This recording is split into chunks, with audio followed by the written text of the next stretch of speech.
সকাল থেকে সন্ধ্যা পর্যন্ত যাত্রাটা আমি ঘুরাইয়া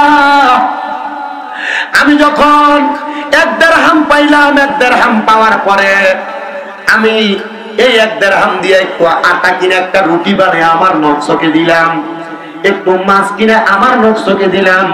দেওয়ার পরে আমার নকশ বলেছে আমার কাছে আর কোনো কিছু চায় না।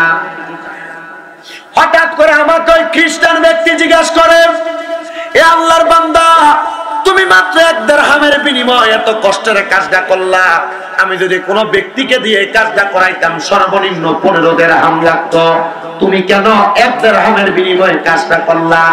ওই আল্লাহর বান্দা হযরতে সাহাল উত্তর দেয়, আমার তো দরকার নাই আমার সম্পদ আর আমার দিরহাম, আমার নফস শুধু সামান্য পরিমাণ তার ক্ষুধা নিবারণ করতে চেয়েছে। আমি আমার নফসকে কন্ট্রোল করার জন্য আমি সামান্য পরিমাণ রুটি এবং মাছ আমি আহার করেছি। আল্লাহর কসম, আমি কোনো কিছু করতাম না। ওই খ্রিস্টান ব্যক্তি বলে, একজন মুসলমান মানুষের আদর্শ যদি এত সুন্দর হতে পারে, তার নিজেকে পরিবর্তন করার জন্য, সম্পদের মায়া ত্যাগ করার জন্য সে যদি সামান্য সকাল থেকে সন্ধ্যা পর্যন্ত আমি খ্রিস্টানের বাড়িতে মাত্র গমের আটা ভাঙানোর জন্য সে সময় দিতে পারে, আল্লাহর কসম সে কোনো সাধারণ ব্যক্তি না। আর সে যে ধর্মের মানুষ, ওই ধর্ম কোনো সাধারণ ধর্ম না, ওই ধর্ম ইসলাম। ওই ইসলাম ধর্মের মানুষ লাকাদ কানা লাকুম ফি রাসূলিল্লাহি উসওয়াতুন হাসানাহ, তাদের জীবনের উত্তম আদর্শ হিসেবে রাসূলের আদর্শকে গ্রহণ করে, আদর্শকে গ্রহণ করে। এবার আপনারা বলেন, আমরা সবাই আমাদের জীবনের আদর্শ হিসেবে রাসূলের আদর্শ গ্রহণ করার দরকার আছে না নাই? এবার আসেন আমার বাবাজিরা, বন্ধুরা, আমরা তো আমার আল্লাহকে ভুলে বসেছি, এই কথা আল্লাহ তাআলা জানেন। আমরা এই কাজগুলা করব, কিন্তু আমার আল্লাহ তাআলা আমাদেরকে এই কাজগুলা করব জানার পরে সাবধানতা অবলম্বন করাইছেন। আর এমন একজন আল্লাহ পাকের খাস বান্দা, উনি বলতেছেন, আমি দুনিয়ার মোহের মধ্যে পড়ে আল্লাহ বলতে একজন যে আছে, ওই আল্লাহ বলতে একজনকে পর্যন্ত আমি ভুলে বসেছিলাম। মানে সম্পদের মায়ায় পড়ে আল্লাহ বলতে যে একজন আছে, তিনি তাকেও ভুলে বসছেন। প্রশ্ন করা হচ্ছে, কেন তুমি কারণ বলো? বলছে, আমি এমন সম্পদ ইনকাম করেছি, এমন কামাই করেছি, ওই কামাই করার পরে আমি আমার সম্পদের মায়ায় পড়ে কখন নামাজ পড়া লাগবে, কখন ইবাদত করা লাগবে, আমি এগুলা ভুলে গেছি। দেখবেন মসজিদের ভিতরে মুসল্লি দেখবে, হইসলা না রাগ করেন না, মসজিদে মুসল্লি হিসেবে বর্তমানে যারা যাচ্ছে বেশিরভাগই গরিব আর মধ্যবর্তী ফ্যামিলির মানুষরা। তারা ফয়সালা আর ইবাদত করতে চায় না। হুজুর কেন জানেন? একমাত্র ওনাদের সম্পদের গরমের কারণে। এটা কিয়ামতের বড় আলামত, এটা মনে রাখেন। আপনারা কি কষ্ট হইতেছে নাকি? যদি মনে করেন আমি গজল করে সময় কাটায় দিতাম, দিয়া দিব, কথা কি বুঝতে পারছেন? মানে আমার যারা উস্তাদ, ওই উস্তাদদেরকেও কিন্তু হুজুরে পড়াইছেন, কথা বুঝতে পারছেন? এখানে আমি দুই একটা কথা বললে আমি আমার সাবধানতার সাথে এই কথার মানে ওজন রেখে কথা বলতে হবে আপনাদেরকে, যে কথাটার উপর আপনি আমল করবেন, যে এটার ভিত্তি থাকতে হবে, কথা কি বুঝতে পারছেন? এই জন্য প্রত্যেকটা কথার জিম্মাদারি আছে। আমি যখন আমার আলহামদুলিল্লাহ আমি ক্লাস 10-এ দাখিল পরীক্ষা দেওয়ার পর থেকে ওয়াজ করি, আমার মানুষ দাওয়াত দিয়ে নিয়ে যায়। হিসাব করেন 17, 18, 19, 20, 21, 22, 23, 24 সালে 8 বছর রানিং। আমি মূর্খ মানুষ, আমার জ্ঞান নাই। তবে প্রথম যখন শুইনা ওয়াজ করতাম, অনেক ভুল হয়েছে, এখনো হয়, এখনো আমি আজকে আমার ফেসবুকে একটা স্ট্যাটাসে লিখছি, আমাকে যে ব্যক্তি ভুল ধরায়া দেয় আমি তাকে আমার বন্ধু মনে করি। কেন জানেন? কারণ আজকে আমার একটা ভুল হওয়ার কারণে ধরায়া দিলে আগামীকালকে আমার এই ভুলটা হবে না। সে আমার ভালো চাই বিধায় আমার একটা ভুল ধরায়া দেয়, তা বুঝতে পারছেন? এজন্য আমি প্রত্যেকটা কথা বলার আগে আমার প্রত্যেকটা কথার জিম্মাদারি আমি আমার কাছে রাখি। তো বর্তমানে সম্পদের মালিক হওয়ার কারণে অনেক মানুষ আল্লাহর ইবাদত করতে চায় না, আছে নাকি এমন? এটার মূল একটা উদাহরণ আমি আপনাদেরকে দিচ্ছি। গত সেপ্টেম্বর থেকে এই পর্যন্ত অনেক টানা মাহফিল করছি, আপনাদের অসুবিধা হবে না তো? আমি আমার ওয়াজের ধারাবাহিকতা রক্ষা করার চেষ্টা করছি। মনে রাখেন, মাহফিল করার পরে আমার ড্রয়ারে গত 5 দিন আগে প্রায় 6 লক্ষ টাকার মতো ড্রয়ারে, 6 লাখ এগুলো যে আছে, আমি মাহফিল করে আসার পর আল্লাহর কসম আমি আমার নিজের জন্য আজকে 2 বছরে কোনো কিছু কিনা ব্যবহার করি নাই। টাকা আছে, আমার ঘুম আসতেছে না। আমি চিন্তা করলাম ঘুম না আসার কারণ কি? এই দুনিয়ার মোহ আপনাকে, আপনার সুখ শান্তি আপনার দেহ থেকে উঠায় নিয়ে যাবে। দুনিয়ার যে মোহ আপনার সুখ শান্তি আপনার দেহ থেকে উঠায় নিয়ে যাবে। তাহাজ্জুদের নামাজে দাঁড়াইছি, শান্তি লাগতেছে না। ফজরের নামাজে দাঁড়াইছি, শান্তি লাগতেছে না। ফজরের নামাজের পর থেকে টানা 1.5 পারা কোরআন তেলাওয়াত করছি, শান্তি লাগতেছে না। সকাল 8:30 বেজে গেছে, 2টা মাহফিল করে এসে শুইছি, ভালো লাগতেছে না। চিন্তা করলাম মূল কারণ কি? চিন্তা করে দেখছি এই মূল কারণ হইল সবকিছুর মূল গোড়ায় সম্পদ। এই সম্পদ আমাকে শান্তি দিচ্ছে না, এই সম্পদ আমাকে ইবাদতে মনোযোগী করতেছে না, এই সম্পদ আমাকে আল্লাহর পথ থেকে দূরে নিয়ে যাচ্ছে।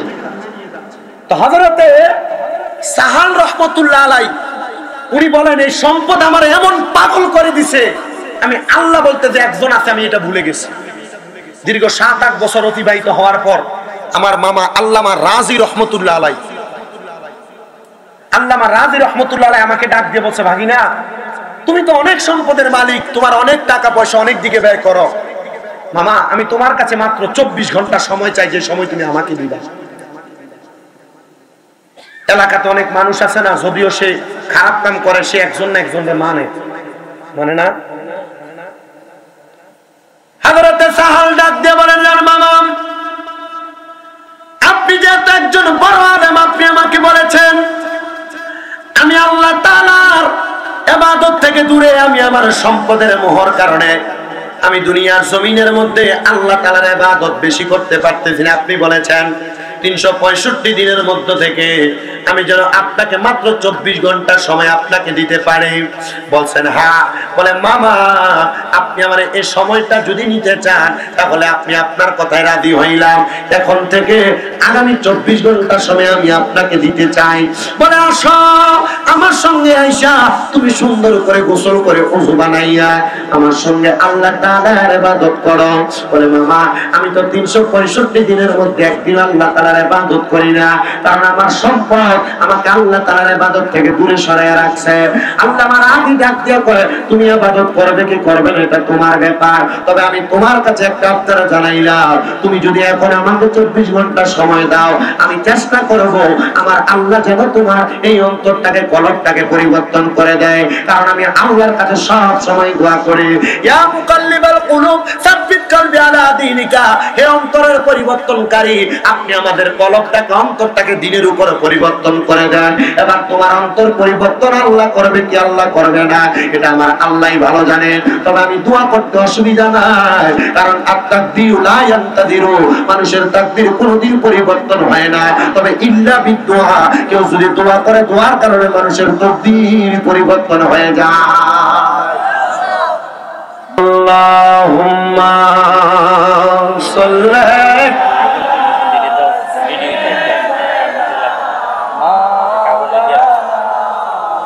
মুহাম্মাদ ওয়া আলা আলিহি মাওলানা। আল্লামা ফখরুদ্দিন রাজি রাহমাতুল্লাহ আলাইহি বলেন, সাহাল আমি আল্লাহর কাছে দোয়া করি আল্লাহ যেন তোমার তকদির পরিবর্তন করে দেয়। তুমি সম্পদের মালিক, দুনিয়ার দৌলতে ধনী, কিন্তু তুমি আখিরাতের দৌলতে ধনী না। এবার বলে দুনিয়ার দৌলত আমাদের তো কোনো কাজে লাগবে না, তবে আখিরাতের দৌলত যদি আমরা দুনিয়াতে ইনকাম করতে পারি আমরা আখিরাতের মধ্যে ধনী হইতে পারবো। এবার বলেন আখিরাতের দৌলতে আমরা সবাই ধনী হইতে চাই কি চাই না? মুসলমান ও নবীর উম্মতের দল, আল্লামা ফখরুদ্দিন রাজি রাহমাতুল্লাহ আলাইহি ডাক দিয়ে বলতেছে, এ সাহাল তুমি আল্লাহ তাআলার ইবাদত করো। হযরত সাহাল রাহমাতুল্লাহ আলাইহি বলে আমি আমার মামার কথা মোতাবেক আমি ইবাদত করতে লাগলাম। ইবাদত করতে করতে আমি দেখলাম আমার মামা যান রাত্রিবেলার প্রথম অংশে যাইয়া এশারের নামাজের পরবর্তী সময় আমার মামা যান নামাজের মধ্যে আল্লাহু আকবার বলে দাঁড়াইছে। দাঁড়ানোর পরে আমার মামা যান এক রাকাত নামাজের মধ্যে এত দেরি করেছেন, 2 রাকাত নামাজের মধ্যে এত দেরি করেছেন। আমার মামা সালামটা ফিরানোর পরে পরে দেখলাম চারদিক থেকে আল্লাহু আকবারের আযানের ধ্বনি শোনা যায়। আমার আল্লাহ তাআলার পক্ষ থেকে মনে হয় আমার সিনাটা আল্লাহ তাআলা পরিবর্তন করেছেন কিনা আমি জানি না। আল্লামা ফখরুদ্দিন রাজি বলে 2 রাকাত নামাজে আমি আমার সারা রাত কাটিয়ে দিলাম।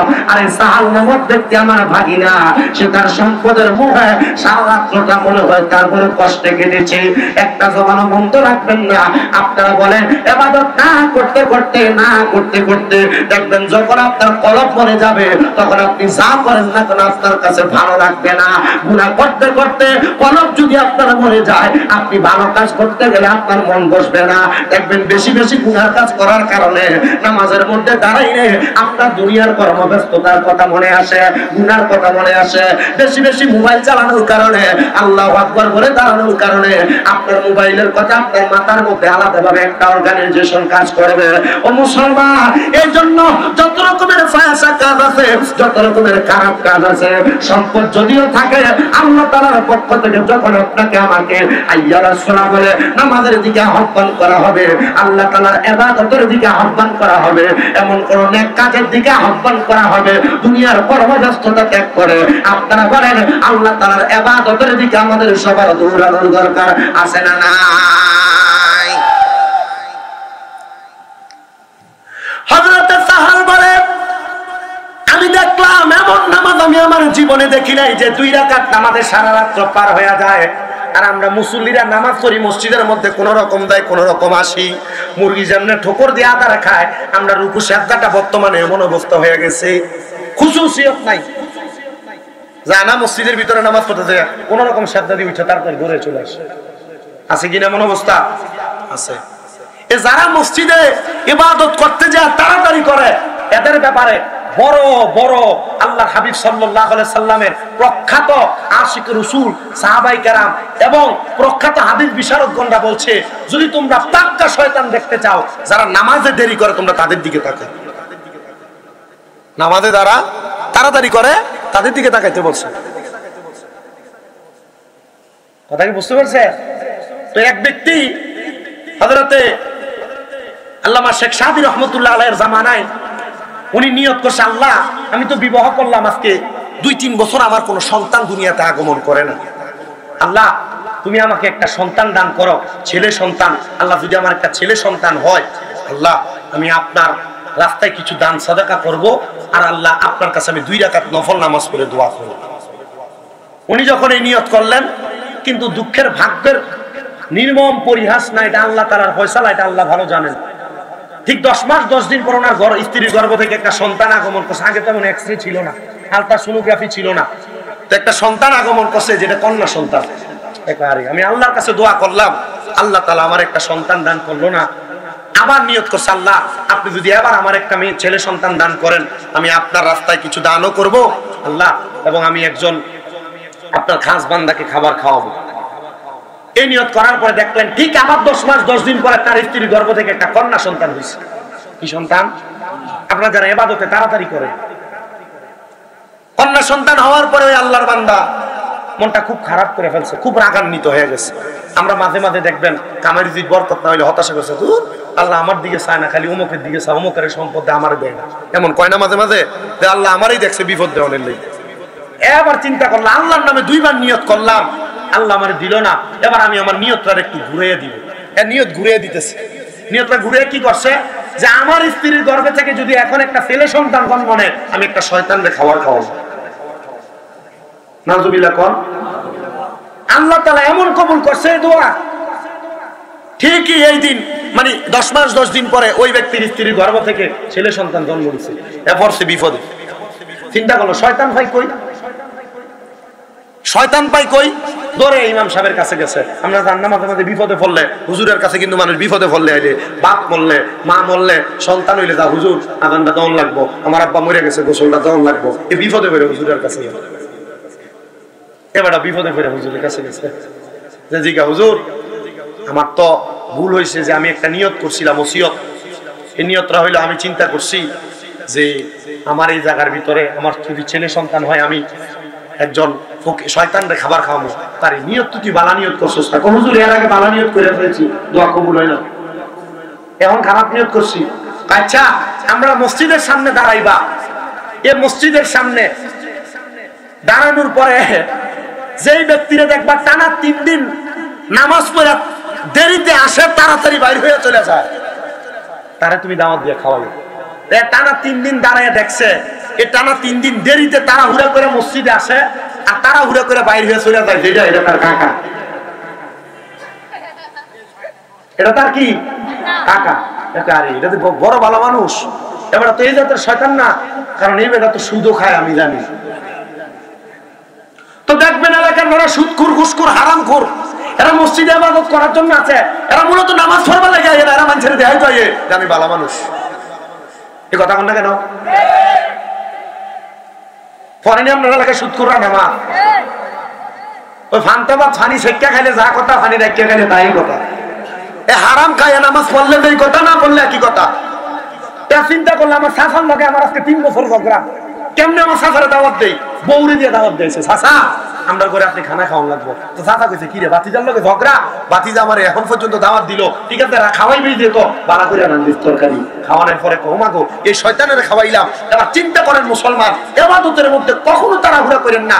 যদি এক ওয়াক্ত নামাজও পড়তে যান, আল্লাহ তাআলার কাছে সেজদাটা মুরগির খাবারের মতো ঠোকর দিয়ে দিয়ে যেমন মুরগি খায়, এমনি না দিয়া আল্লাহর কাছে যে এক ওয়াক্ত নামাজ আপনার সামনে আসছে, ওই এক ওয়াক্ত নামাজ মনোযোগের সাথে আদায় করবেন, দেখবেন হয়তোবা এই এক ওয়াক্ত নামাজ আপনার নাজাতের ফয়সালা হবে।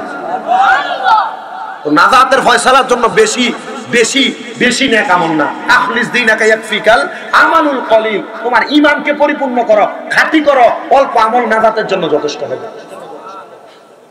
তা আপনার অল্প আমলটা তো অল্প আমলটা আমলের মতো হওয়া লাগবে। যদি আপনার আমলটা যদি অপরিপূর্ণ আমল হয়, লাভ হইব? আল্লাহ যেন আমাদেরকে এমন ভাবে পরিপূর্ণ খুশুসিয়তের সাথে ইবাদত করার তৌফিক দান করে। জবান খুলে পড়েন আল্লাহুম্মা আমিন। মুহাব্বতের আওয়াজে দরুদ শরীফ আদায় করেন আল্লাহুম্মা সাল্লি আচ্ছা ওয়া আলা আলি।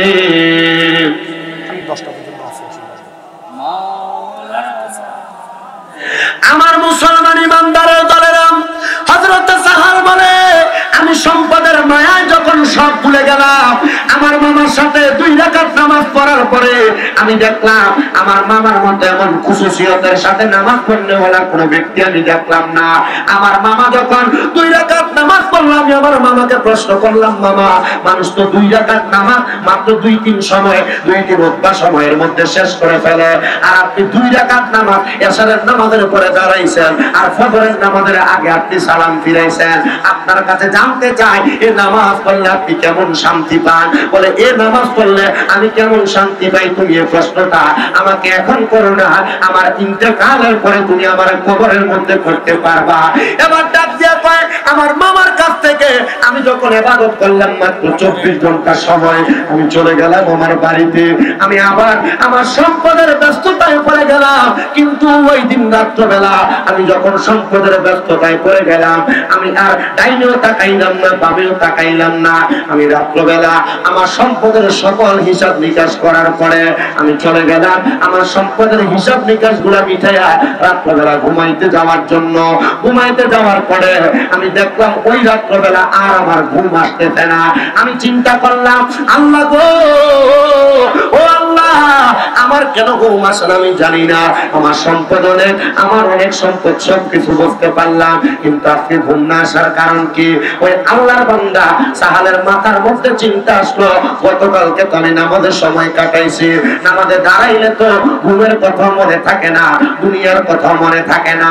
আল্লাহর বান্দা বলে আমি ওযু বানাইলাম, নামাজের মধ্যে দাঁড়াইলাম, 2 রাকাত নামাজ আদায় করার পরে আমি আমার আল্লাহর কাছে সিজদা দিলাম। আমি সিজদা দেওয়ার পরে আল্লাহর কাছে কামনা করলাম, আল্লাহ দুনিয়ার সম্পদ দিছেন কথা সত্য, তবে এখন আমার শান্তিতে একটু ঘুমানোর ব্যবস্থা করে দেন।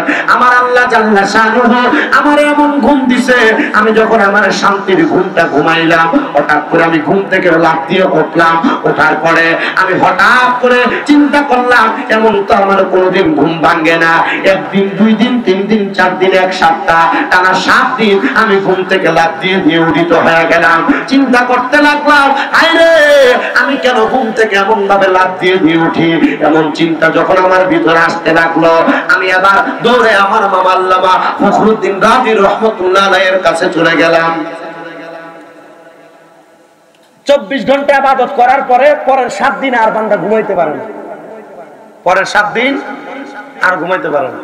যখনই ঘুমাইতে গেলে ঘুমটা চোখে লাগলেই হঠাৎ করে লাফ দিয়ে সেটা খেয়ে উঠে দিতে রেখে ঘুম থেকে লাফ দিয়ে ওঠে। উনি বলে, আমি দৌড়ে গেলাম আমার মামার কাছে, মামা ও আল্লামা ফখরুদ্দিন রাজি, আপনি তো বড় মানের আলেম, আমি ঘুমাইতে পারি না।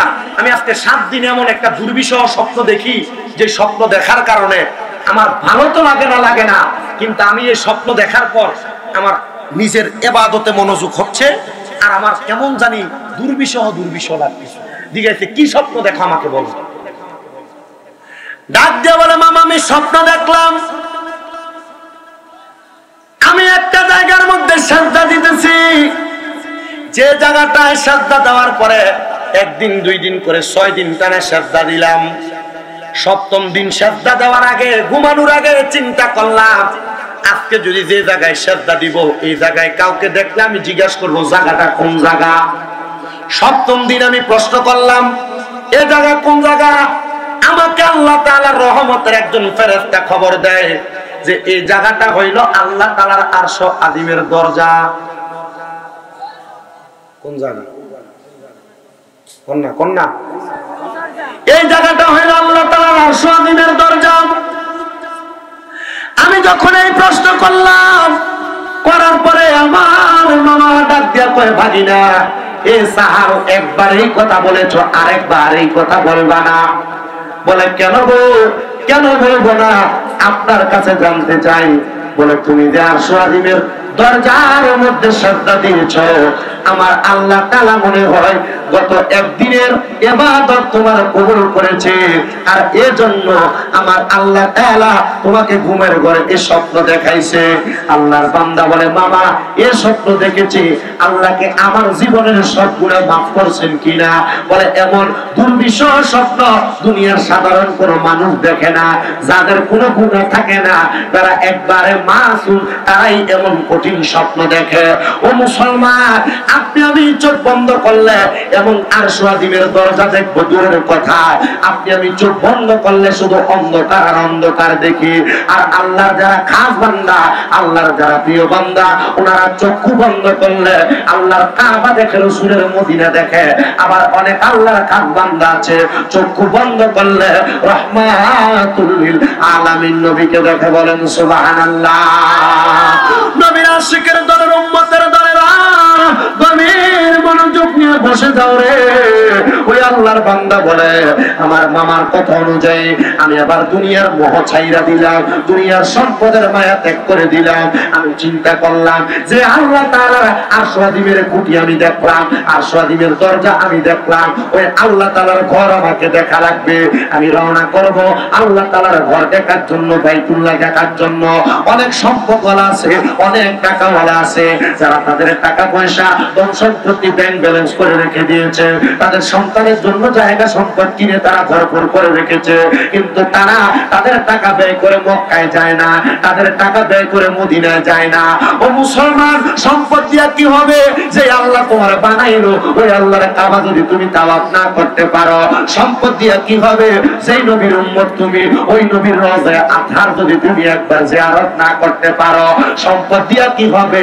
যদি এই সম্পদ তুমি আল্লাহর রাস্তার মধ্যে ব্যয় না করতে পারো। আল্লাহর বান্দা ডাক দিয়া কয়, জগতের মানুষ তোমরা শোনো শোনো শোনো, আমি যখন দুনিয়ার সম্পদের মোহ ত্যাগ করলাম, আমি আমার হাতের মধ্যে 4টা কাগজের টুকরা নিলাম। 4টা কাগজের টুকরা নিয়া আমি আমার 4টা কাগজের টুকরার মধ্যে একটার মধ্যে আমি আমার জায়গার নাম লিখলাম, একটার মধ্যে আমি আমার বাড়ির নাম লিখলাম, একটার মধ্যে আমি আমার সম্পদ বেড়া বকরির নাম লিখলাম, একটার মধ্যে আমি আমার ওটের নাম লিখলাম। লেখার পরে পরের দিন সকালবেলা আমি আমার সকল এলাকার মানুষদেরকে ডাক দিলাম, হে এলাকার মানুষ, তোমরা আমার সম্মুখে চলে আসো। সবাই আসার পরে ডাক দিয়ে বলে, তোমাদের দল থেকে 4 জন নেতা আমাকে নির্বাচন করে দাও। 4 জন সামনে আসার পরে ওই 4টা কাগজ তাদের সামনে ফেললেন। তোমরা একজন একটা একটা করে কাগজ হাতের মধ্যে নাও। একজন একটা একটা করে কাগজ দেওয়ার পরে ওই 4 জনের ভাগ্যের মধ্যে 4 রকমের জিনিস পড়লো। কারোর ভাগের মধ্যে টাকা পয়সা, দেনমোহ সম্পদ, আর কারোর হাতের মধ্যে বাড়ি পড়লো, কারোর হাতের মধ্যে ওট পড়লো, কারোর হাতের মধ্যে বেড়া বকরি গুলা পড়লো। ডাক দিয়ে বলে, এ আল্লাহর বান্দা, এই বেড়া বকরি সম্পদ সবকিছু তোমাকে দিয়ে দেওয়া হলো। এবার তুমি বলো, এই সব সম্পদ পাওয়ার পরে তোমরা তাদের মাঝে বিলিয়ে দিবা। এবার ওই আল্লাহর বান্দা তার যত জায়গা সম্পদ ছিল সব আল্লাহর রাস্তায় মানুষকে বিলিয়ে দিয়া আল্লাহ তাআলার ঘর কাবা শরীফ তাওয়াফ করার জন্য রওনা করলো। বলতেছে, তাওয়াফ করার সময় আমি নিজের নফসের সঙ্গে কথা বললাম। আমি আমার নফসকে জিজ্ঞেস করলাম, হে নফস, তুমি তো এতদিন পর্যন্ত অনেক ভালো ভালো খাবার খাই, আল্লাহ যে দিল, এ আল্লাহ তাআলার কাছে কি হক আদায় করছো? আপনি আপনার নিজের নফসরে প্রশ্ন করলেন রাত্রবেলা। এখন না চিন্তা করলো এই ডান হাতটা ডান কাঁধে ডান গালের সাথে লাগাইয়া ডান কাঁধ হয়ে শুয়ে চিন্তা করবেন, আরে এত সম্পদ অর্জন করলাম, কোথায় ব্যয় করলাম, কোন সন্তানকে দিয়া দিব? আরে এখানে এমন মুরব্বী আছে যারা তার মা বাপরে মারি দিছে, কবরটা কোন দিক দিয়ে আছে এটা কইতে পারতেন, কি আছে না? তো তাহলে আপনি কারো সম্পদ দিয়ে দেবেন? আপনার ফুটো তো আপনার নাতি এসে আপনার কবর দেখে চিনবে না, কারে দিয়ে দিতেছেন আপনি? উনি বলে, আমি আমার সব সম্পদ দান করার পরে আমি আমার নফসকে প্রশ্ন করলাম, নফস, এ নফস, তুমি এখন থেকে আমার কাছে কোনো খাবার চাইবা না। বলে, কেন? বলে, আমার যতদিন সম্পদ ছিল ততদিন আমি তোমাকে খাবার দিছি, কিন্তু এখন আমার সম্পদ নাই, তুমি আমাকে আর কোনো খাবারের জন্য ডিস্টার্ব করবা না। ওই নফস আমারে উত্তর দেয়, কখন খাবার দিবেন? বলে, যতক্ষণ না পর্যন্ত আমি আমার আল্লাহ তাআলার বাইতুল্লাহ তাওয়াফ করেছি, আল্লাহ তাআলার হাবিব রাহমাতুল লিল আলামিন নবীর জিয়ারত করেছি, ততক্ষণ পর্যন্ত আমি তোমাকে কোনো খাবার দিতে পারবো না। যাইতে যাইতে যাইতে যাইতে ওই আল্লাহর বান্দাটা এমন সুন্দর করে সামনের দিকে চলে গেলেন।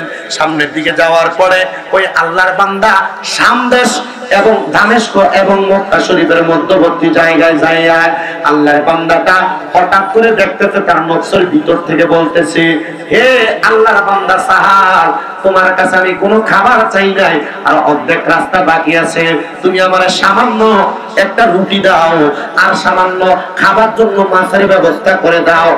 আল্লাহর বান্দা সাহাল বলতেছে, তুমি আমার কাছে রুটি চাইলা এবং তুমি আমার কাছে সামান্য পরিমাণ কিছু মাছ চাইলা।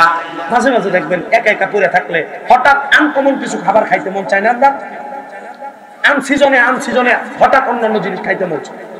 তো ওই নফস রুটি আর মাছ, আমরা রুটি গোস্ত দিয়ে খাই, তরকারি দিয়ে খাই, নরমালি মাছ দিয়ে তো রুটি খাই না।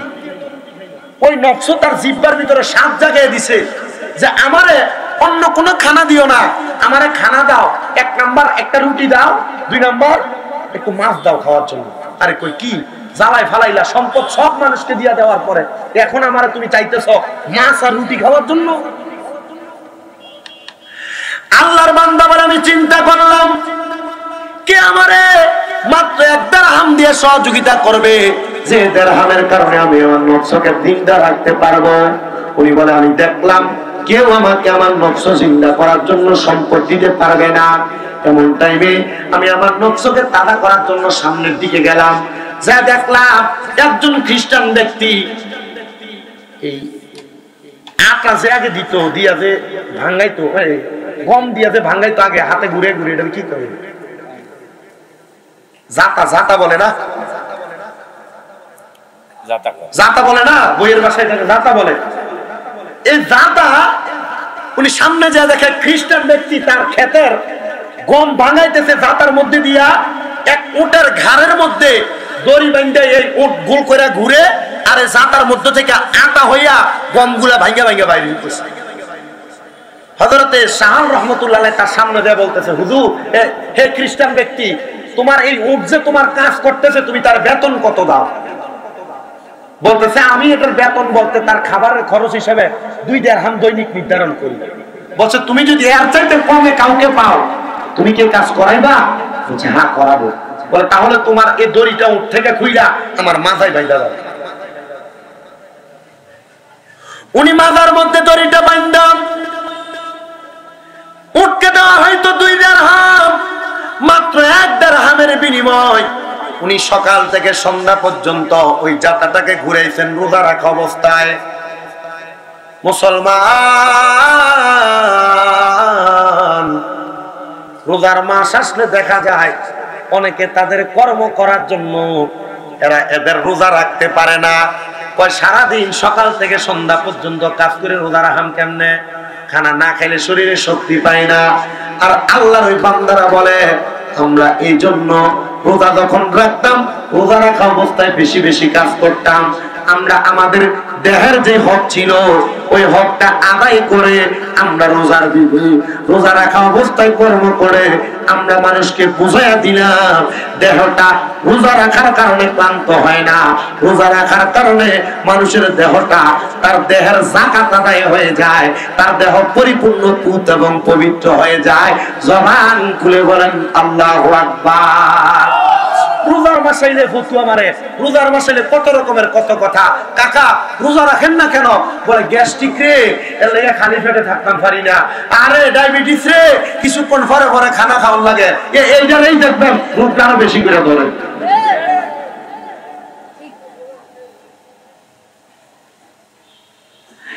আল্লাহর বান্দা বলে রোজা রাখা অবস্থায় সকাল থেকে সন্ধ্যা পর্যন্ত যাত্রাটারে আমি ঘুরাইয়া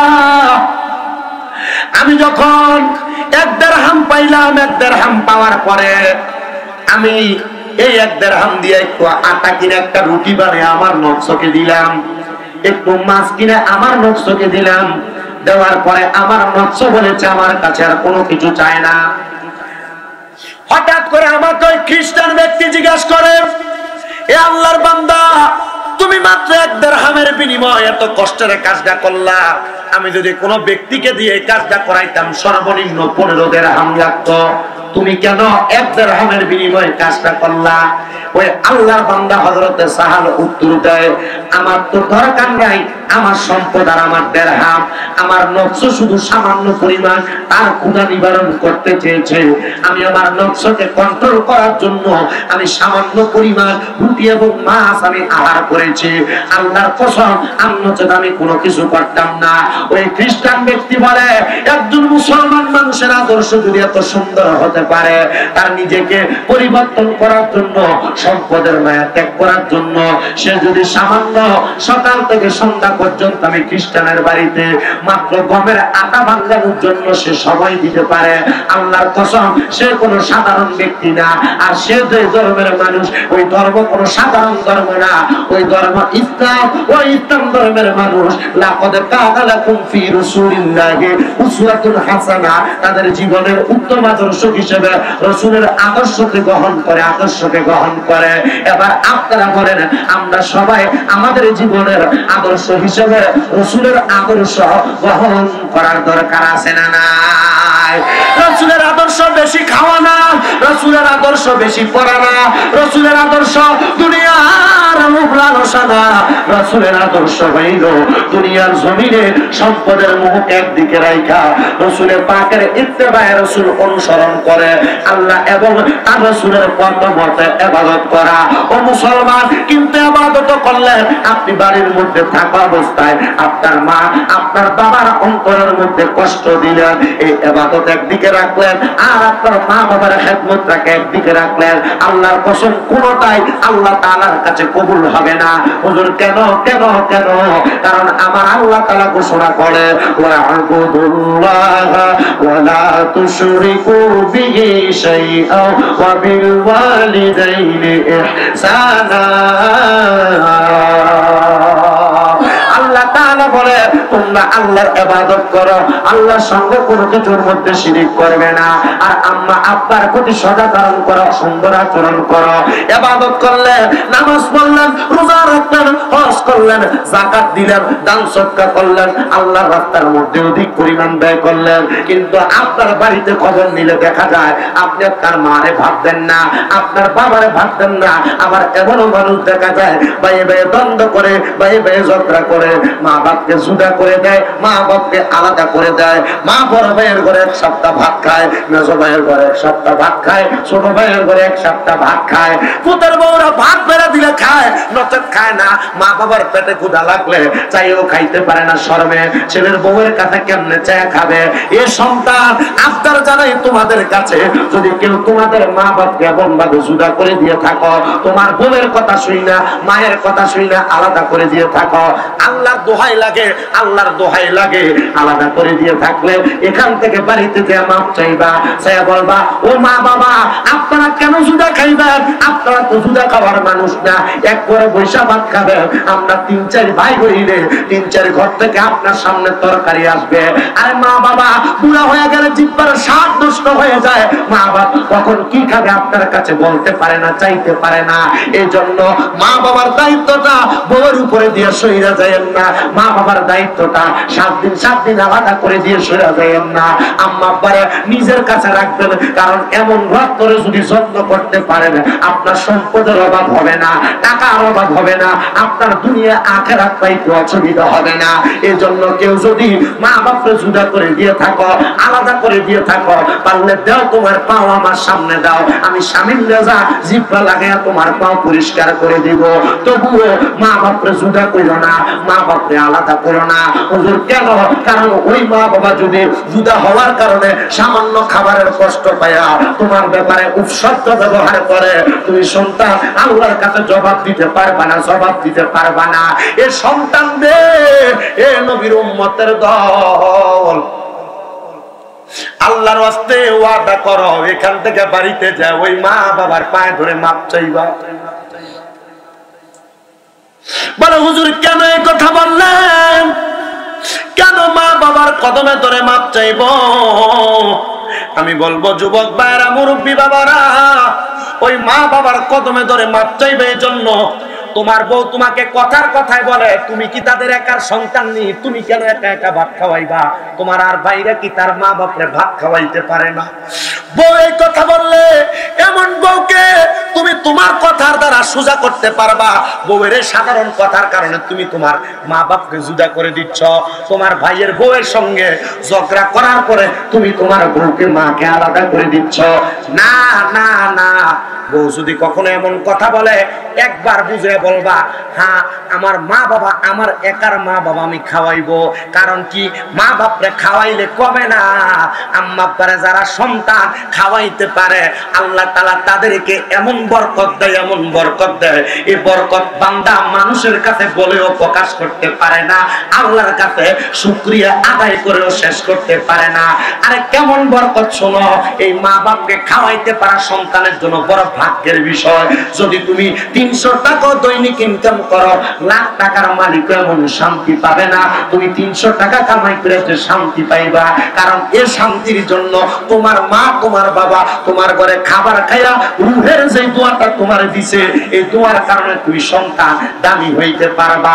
কিন্তু এখানে অনেকে আছে, হুজুর আমি আজকে বাড়িতে যে মাপ চাওয়ার কথা বললেন, আমি বলবো হ্যাঁ রে সন্তান, এখান থেকে বাড়িতে যাওয়ার পরে মার পায়ে ধরে মাপ চাইবা, বাবার পায়ে ধরে মাপ চাইবা। বলে হুজুর কেন এই কথা বললেন? এই সন্তান আম্মা আব্বার পায়ে ধরলে সন্তানের দাম কমে না, সন্তানের ইজ্জত কমে না। অনেকে চিন্তা করে হুজুর যতক্ষণ পর্যন্ত মা বাবার পায়ে ধরে মাপ চাইবো আল্লাহর কাছে কি মাপ চাইবো না? আরে অন্যায় তো আল্লাহর সঙ্গে করো নাই, অন্যায় তো আল্লাহর বান্দার সঙ্গে করেছো, আল্লাহর বান্দির সঙ্গে করেছো। যতক্ষণ পর্যন্ত তোমার মা বাবা মুখ দিয়ে বলছে তোমাকে মাফ করে দিছে, ততক্ষণ পর্যন্ত পাও ছাড়বা না। হুজুর কেন? আরে সন্তান শোনো শোনো শোনো, কেন কেন কেন শুনে নাও, কারণ তোমার মা বাপ মাফ না করলে ওই মুনিব তোমাকে মাফ করবে না, মাফ করবে না। অনেকে চিন্তা করে হুজুর আমি কেমনে মা বাবার পায়ে ধরে মাফ চাইবো? আমি তো 2 ঈদের সময় মা বাবার পা ছুঁয়ে সালামি করি না। আর আল্লাহর হাবিব শিখিয়ে দেয়, আরে সালাম না সালাম না, মাঝে মাঝে সুযোগ পাইলে আম্মা আব্বার কদম বুসি করবা, আম্মা আব্বার কদমে চুম্বন করবা। এখানে এমন কোন সন্তান আছে কিনা জানি না যারা তাদের মা বাবার কদমে চুম্বন করেছে। আরে অনেকে বলতে পারে এটা কি শিরিক হবে না, এটা কি বেদাত হবে না? না না না, আম্মা আব্বার কদমে চুম্বন করলে আল্লাহর জান্নাতের চৌকাঠে চুম্বন করার সওয়াব পাওয়া যায়। আমি পাপী মুখের কথা শুনতেছ, আল্লাহ তাআলা এমন বরকত এমন রহমত দান করছে 2009-10 সালের মাঝখানে ওয়াজ শুইনা যায়া বাড়িতে ঘুমন্ত মা বাপরে বাতার বেড়ার ঘরের মধ্যে মা বাপের পায়ে চুমা দিছি। আল্লাহ তাআলা এমন বরকত দিছে 22 লাখ টাকার গাড়ি চড়ায় কুমিল্লা শহরের মধ্যে 6টা মাদ্রাসা আমি গুনাহগার রেডিয়া করাইছে। চিন্তা করছে আরো করব। আর এই জন্য না আমার ক্ষমতা নাই, যোগ্যতা নাই, ইলম কালাম নাই, একমাত্র আমার অধনা মা বাবার দোয়ার কারণে। এরা যদি খুশি থাকে, এরা যদি আল্লাহর কাছে বিন্দু পরিমাণ বলে, আল্লাহর কসম সম্পদের অভাব হবে না, টাকার অভাব হবে না। আর তুমি ওই সন্তান ওই মা বাপরে ভাত দাও না, মা বাপরে জুদা করে দাও। এলাকায় মারামারির বিচার হয় না, মানুষকে গালাগালি করলে বিচার হয় না। মা বাপরে ভাত কে কয় বেলা খাওয়াইবো ওইটা নিয়ে এলাকার মধ্যে বিচার হয় না। রে না, মা বাপরে কে কয় বেলা খাওয়াইবো এটা নিয়ে বিচার না বসাইয়া ডাক দিয়ে বলবা আমার 2-3 ভাই খাওয়াইলে খাওয়াবে, আমি একা আমার মা বাপরে খানা খাওয়াবো। আর জিজ্ঞাসা করো যার মা দুনিয়াতে নাই ওই সন্তান জানে হুজুর আমার মা জননী নিজে মুরগি প্রথম ডিমটা পারলে আমি সন্তানকে আগে খাওয়াইছি, আমার সন্তানের শরীরে শক্তি হবে, সন্তান মানসিক শান্তি পাবে। আমার মা আমার এমন খাবার খাওয়াইছে। আমার মা সকালবেলার পান্তা ভাত গুলা খায় না, স্কুল মাদ্রাসা থেকে রোদ্র কাম শেষ করে বাড়িতে আসতে আমি খাইলে আমার পেট ঠান্ডা হবে। আমার মা আমি ফুতের জন্য রাইখা দিছে। আজকে ওই সন্তানের কাছে লাখ লাখ হাজার হাজার টাকা আছে, ওই সন্তান তার মায়ের মুখে এক লোকমা ভাত তুলে দিতে পারে না। আর দিবা কেমনে? তোমার মা জননী অন্ধকার কবরে। এ সন্তান আগে একবেলা ভাত না খাইলে তোমার মা তোমার বারবার কানের কাছে বলতো সন্তানদের ভাত দি খাত নাই, পেট দি পিঠের সাথে লেগে গেছে। এখন 3-4 বেলা ভাত না খাইলে কেউ একবার তোমার জিজ্ঞাসা করে না সন্তান তুমি যে কোনো খাবার খাও নাই? কে জিজ্ঞাসা করব? তোমার মা তো তোমার এলাকায় কবরস্থানের মধ্যে শুয়ে রয়েছে, বাঁশমুড়ার নিচে। তোমার মা তো পুকুর পাড়ে গোরস্থানে শুয়ে রয়েছে। এ সন্তান তোমার আব্বা জান তোমার বড় কষ্ট করে মানুষ করছে, নিজে না খেয়ে খাওয়াইছে, রোদে পুয়া মেঘের মধ্যে ভিজা নিজের রক্তরে পানি কইরা তোমার আব্বা জান তোমারে মানুষ করছে। খেতে লাঙ্গল ঠেইলা খেতের গালা কাঁচায় কাছে আব্বা জান নিজের রক্তরে পানি করছে, নিজের সাদা চামড়া কালা করছে। আজকে তুমি সন্তান ওই আব্বা জান তোমার কাছে 10-15-20 টাকা কামাই কইরা চায়া চায়া নেওয়া লাগে কেন রে? সন্তান তোমার আব্বা জান যে নিজের রক্ত পানি কইরা তোমারে মানুষ বানাইছে, ওই আব্বা জান কেন তোমার কাছে চায়া টাকা নেওয়া লাগবে? আব্বা জানের জন্য আম্মা জানের জন্য তোমার টাকা পয়সা সম্পদ তুমি উন্মুক্ত করে দিবা। নবীর হাদিসে তো এটাও দেখলাম কোন মা বাবা তার সন্তানের টাকা পয়সা নেওয়ার জন্য কোনো অনুমতি লাগবে না। ওই সন্তানের যা টাকা পয়সা আছে সকল কিছুর মালিক আগে মা বাবা। যতদিন বেঁচে আছে ততদিন মা বাবা। আর তোমার আব্বা জান 10 টাকা চা খাওয়ার জন্য তোমার কাছে চাইয়া নেওয়া লাগে না রে না।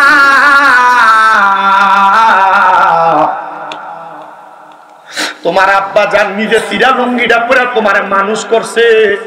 ওই আব্বা জান তোমার দামি জামা কাপড় পরাইছে, দামি সুন্দর নতুন নতুন জামা কাপড় কিনা পরাইছে। আব্বারে জিজ্ঞাসা আব্বা আপনি কেন নতুন জামা কাপড় পরেন না? উত্তর দিত এখন আবার নতুন পরার বয়স না। কিন্তু আব্বা অভাবের কথা বলতো না। এখন তুমি লাখ লাখ টাকার মালিক, হাজার হাজার টাকার মালিক, আব্বারে 500 টাকা দিয়ে কিনে একটা লুঙ্গি পরাইতে পারো না। আব্বা জান অন্ধকার কবরে। এ সন্তান কি লাভ হইব তোর লাখ লাখ টাকা দিয়া, হাজার হাজার টাকা দিয়া যদি তুমি এই টাকা পয়সা দিয়া তোমার মা বাপের শান্তি দিতে না পারো? কি লাভ হইব তুমি তোমার টাকা পয়সা সম্পদ দিয়া তোমার মা বাপকে যদি খুশি না করতে পারো? টাকা পয়সা ধন সম্পত্তি সবকিছু পরে থাকবে, সন্তান তুমিও থাকবা না, তুমিও দুনিয়া ছেড়ে চলে যাইবা। এই টাকা পয়সা যতদিন আছে মা বাবার মতো রত্নটাকে সম্পদ দিয়া শান্তি করার চেষ্টা করো, দেখবা টাকার অভাব হবে না, সম্পদের অভাব হবে না। এ সন্তান মা নাই বাবা নাই, অন্তরের মধ্যে কি একটু মায়া লাগে না? যদি মা বাপ বাচ্চা থাকে এই মা বাপরা আলাদা করে থাকো, এখান থেকে মাপ চাইও।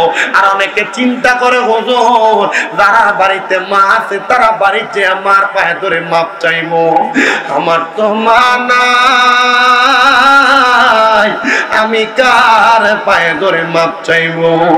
অনেকে চিন্তা করে হুজুর যাদের বাবা নাই তারা বাড়িতে যায় বাবার পায়ে ধরে মাপ চাইবো, আমার তো আব্বা নাই, আমি কার পায়ে ধরে মাপ চাইবো? কেন রে সন্তান, মা কই বাবা কই? আম্মা আব্বা বুঝি কবরে শুয়া রইছে, ওই মা বাবার বুঝি তুমি বালা কোনো খানা খাওয়াইতে পারো না? আরে খাওয়াইবা কেমনে তারা কবরে? সন্তান মা বাপ বাচ্চা থাকলে ওই মা বাপরে তুমি হাজার হাজার টাকা দিতা, লাখ লাখ টাকা দিতা, মা বাপ ঈদে নতুন জামা কাপড় কিনা দিতা। হিসাব করে দেখো, চিন্তা করে দেখো, মা বাপ বাচ্চা থাকা অবস্থায় মা বাপরে যদি মাসে মাসে 1000 টাকা হাত খরচ দিতা, 12 মাসে 12,000 টাকা তোমার লাগতো। মা বাবার পেছনে ওষুধ খরচ বাবদ যদি মাসে 1000 টাকা খরচ করতা, 12 মাসে 12,000 টাকা লাগতো। আসুনি একটা সন্তান বলে হুজুর আমার মা বাবা আমার লাখ লাখ টাকার জায়গা জমি সম্পদ দিয়া গেছে, বাড়ি দিয়া গেছে, ক্ষেত পাথর দিয়া গেছে, এগুলা যদি আমি ভাড়া চালাইতাম মাসে 5,000 টাকা করে ভাড়া লাগলে 12 মাসে 60,000 টাকা ভাড়া লাগতো। হুজুর এই মাদ্রাসা মাদানীনগর ফারুকিয়া সুন্নিয়া কমপ্লেক্স মাদ্রাসা, এই মাদ্রাসার মধ্যে আমার মা বাবার দেওয়া সম্পদ থেকে আমার মা বাবার কবরে নাজাত পাওয়ার জন্য আমি 10,000 টাকা আমার আম্মা আব্বার জন্য দান করে